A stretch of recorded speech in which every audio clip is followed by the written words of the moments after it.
আল্লামা নজির আহমদ হাফিজাহুল্লাহ এক ভিন্ন তবকার আলোচক। আলোচনা যখন আপনি শ্রবণ করবেন, একদিকে চোখের পানি ঝরবে, সময় সাপেক্ষে দুই ঠোঁট থেকে ফুলজুড়ি হাসি ঝরবে, সময় সাপেক্ষে আপনার হৃদয়ের ভেতরে তওবার মানসিকতা জাগ্রত হবে। আজকের সময়ে যত পণ্ডিত আছে, দার্শনিক যাদেরকে আমরা যুক্তিবিদ্যা শাস্ত্রে পারদর্শী মনে করি, আলহামদুলিল্লাহ হজরতের আলোচনা যুক্তি নির্ভরতার যখন বাক্যমালাগুলো উচ্চারিত হবে, আপনি লক্ষ্য করবেন হজরতকে যদি আমাদের অ্যাডভোকেট হিসাবে কোনো বিচারালয়ে দায়িত্ব দেয়া হয়, আলহামদুলিল্লাহ এমন এমন যুক্তি দিবে, এক দুই বাক্যের যুক্তি দিয়া রাতকে রাত অ্যাডভোকেটরা পার করে দিবে, যুক্তি ভাঙার সুযোগ আর হবে না।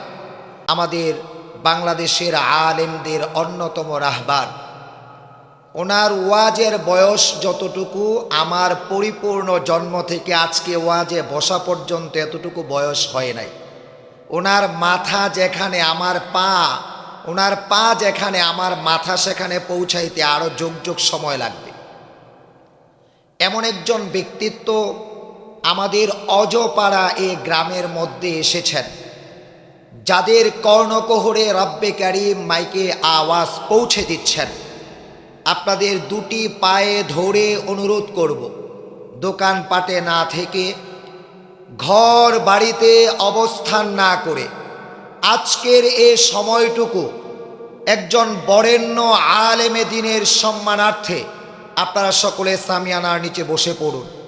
তিনি আসার পরে যদি আমরা বিশৃঙ্খলায় থাকি, কিছু মানুষ দোকানে, চায়ের স্টলে, বাড়িতে, গাড়িতে, আমাদের গাজীপুরবাসীর জন্য এটা অপমান, অপদস্থতার কারণ হবে। আমরা গাজীপুরবাসী অত্যন্ত ভদ্র, নম্র, সভ্য, আভিজাত্য পরিবারের মানুষ। আলহামদুলিল্লাহ একজন বরেণ্য মেহমান আমাদের সামনে এসেছেন, অত্যন্ত গুরুত্বপূর্ণ ওয়াজ নসিহত করবেন। আল্লামা নজির আহমদ হাফিজাহুল্লাহ এক ভিন্ন তবকার আলোচক। আলোচনা যখন আপনি শ্রবণ করবেন, একদিকে চোখের পানি ঝরবে, সময় সাপেক্ষে দুই ঠোঁট থেকে ফুলজুড়ি হাসি ঝরবে, সময় সাপেক্ষে আপনার হৃদয়ের ভেতরে তওবার মানসিকতা জাগ্রত হবে।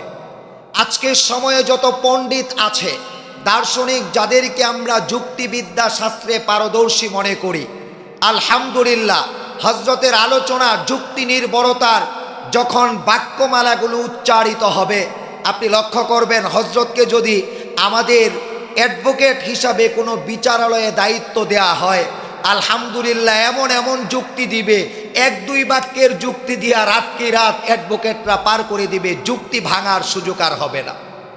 এমন একজন ব্যক্তিত্ব যিনি নিয়মিত আলেমদেরকে হাদিসের দর্শ দান করেন।